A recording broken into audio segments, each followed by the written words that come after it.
শুক্রের সাত সকালে ফের অ্যাকশনে ইডি। প্রাথমিকে নিয়োগ দুর্নীতি মামলায় এদিন সকাল থেকে তল্লাশি অভিযান শুরু করে এনফোর্সমেন্ট ডিরেক্টরেট। শহরের নাকতলা, বাঁশদ্রোণী ও গোলপার্কে 5 জায়গায় একযোগে অভিযান চালান তদন্তকারীরা। জেলবন্দি প্রাক্তন শিক্ষামন্ত্রী পার্থ চট্টোপাধ্যায় ঘনিষ্ঠ ব্যবসায়ী ও প্রমোটারের বাড়িতে হানা দেন কেন্দ্রীয় তদন্তকারী সংস্থার আধিকারিকরা। নাকতলায় পার্থ চট্টোপাধ্যায়ের বাড়ির ঠিক উল্টো দিকেই 5তলা বাড়ি রাজীবদের। ওই এলাকাতেই রাজীবদের মোট 3টি ঠিকানায় এদিন পৌঁছে যান ইডি আধিকারিকরা। এই সেই বাড়ি একদম পার্থ চট্টোপাধ্যায়ের বাড়ি থেকে ঢিল ছোড়া দূরত্ব, এবং যার নিচে এই বাড়ির নিচে যে অফিস দেখতে পাচ্ছ এটাই হচ্ছে রাজীবদের অফিস। রাজীবদের বাড়ির নিচেই তার শ্রীরাম কনস্ট্রাকশনের অফিসেও তল্লাশিতে নামেন ইডির আধিকারিকরা। তল্লাশি চলে বাঁশদ্রোণীতেও। ইডি সূত্রের খবর, রাজীবদেরকে জিজ্ঞাসাবাদ করার পর, রাজীবদের অফিসের কর্মীদের জিজ্ঞাসাবাদ করার পর আরও একাধিক বেনামি প্রপার্টির হদিশ পাওয়া গেছে এবং তারা মনে করছেন, তাদের সন্দেহ যে সেই প্রপার্টির পেছনে রয়েছেন কে? প্রাক্তন শিক্ষামন্ত্রী পার্থ চট্টোপাধ্যায়। ইডি সূত্রে খবর, বিপুল পরিমাণ কালো টাকা বাজারে খাটিয়েছেন পার্থ ঘনিষ্ঠ এই প্রমোটার। তার একাধিক বেনামি সম্পত্তি রয়েছে বলে দাবি করা হচ্ছে ইডি সূত্রে। এর আগে 3-4 বার রাজীবদেরকে নোটিশ পাঠিয়ে জিজ্ঞাসাবাদ করেছে ইডি। ইডি আরও জানতে পেরেছে, রাজীবের নামে 2টি সংস্থা থাকলেও তার নিয়ন্ত্রণ ছিল পার্থ চট্টোপাধ্যায়ের হাতে। সেই সংস্থার মাধ্যমে বিপুল পরিমাণ কালো টাকা সাদা করা হয়েছে। রাজীবের 2টি অফিস থেকে বাজেয়াপ্ত করা হয়েছে বেশ কিছু নথি।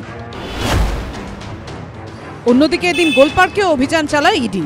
এক স্বর্ণ ব্যবসায়ীর বাড়ি ও অফিসে তল্লাশি চালান তদন্তকারী আধিকারিকরা। এর আগে গত মঙ্গলবারই রেশন দুর্নীতি ও আর্থিক দুর্নীতির তদন্তে সল্টলেক, সেক্টর 5, বাগুইহাটি, মেট্রোপলিটন সহ কলকাতার 6 জায়গায় একযোগে তল্লাশি চালায় ইডি। 4 দিনের মাথায় ফের অ্যাকশনে নামলো এনফোর্সমেন্ট ডিরেক্টরেট। প্রকাশ সিনহা, সত্যজিৎ বৈদ্য ও অরিত্রিক ভট্টাচার্য রিপোর্ট, এবিপি আনন্দ। বাংলা ঝামেলা চায় না, বাংলা খবর চায়। বাংলা খবর, বাংলার খবর। বাংলা চেঁচামেচি চায় না, বাংলা খবর চায়। বাংলা খবর, বাংলার খবর। আরে চাটা দে। এই আমার একটা চা দেন। কি হলো আমারটা? বাংলা পক্ষপাত চায় না, বাংলা খবর চায়। বাংলা খবর, বাংলার খবর।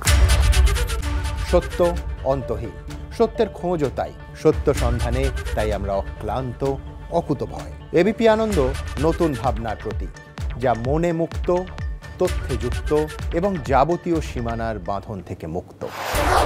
সীমা না শব্দটির মধ্যেই লুকিয়ে আছে মানা শব্দটি, যেন চোখ রাঙানি এক অদৃশ্য বেড়াজাল, যা আটকে রাখে আমাদের এক ছোট্ট গণ্ডির মধ্যে। একমাত্র সঠিক খবরই গড়ে তুলবে এক মুক্ত সমাজ। সেই জগৎ গড়ার লক্ষ্যে কোনো সীমানার ঠুকুটি আমরা মানব না। এবিপি আনন্দ এগিয়ে থাকে, এগিয়ে রাখে।